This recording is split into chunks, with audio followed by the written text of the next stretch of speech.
Hello viewers, well it's time for another triple screen video on Project Cars 2 racing here at the Red Bull Ring in the McLaren, and just showing a bit more of it really. I've put up a few no comment runs as I've been racing through this.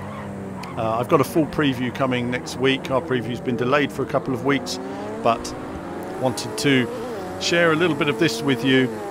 Again, I'll let the game do the talking and there'll be plenty of no comment content to come, but so far I'm having to say it's it's absolutely brilliant. I mean, this really is, I've said it before, motorsport wonderland of motorsport. It really is. I mean, the tracks look beautiful, the cars look fantastic, the handling is great on some of the cars I'm using at the moment.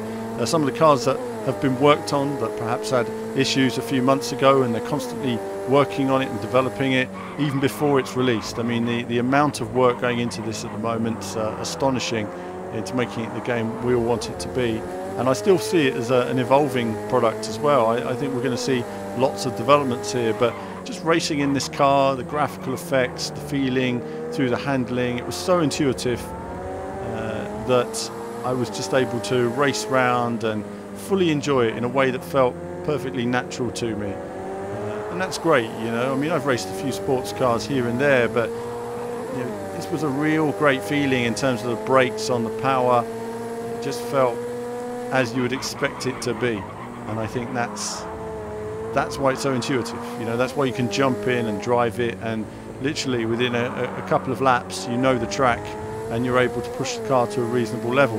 Obviously taking it from this stage to e-sport level is incredibly challenging, but really nice to see how it's developing and running. I do like the windscreen effects as well.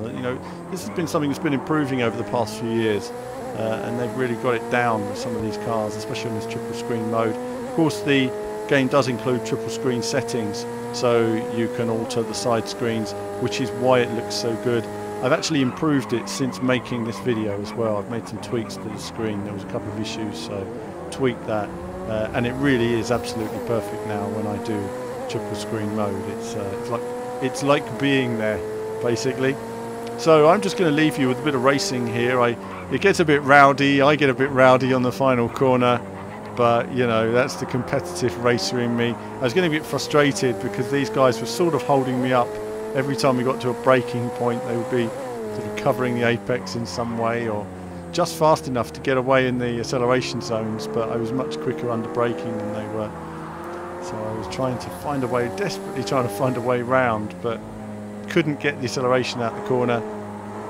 But either way, really enjoying my journey. So that's it on a very brief bit on Project Cars 2. I'm going to save all the rest for the actual preview, going through the game, and my goodness, it's huge. There's so much to see, so much to do. I don't know when we'll ever get to the end of it. But that's it from me for now. As ever, more soon.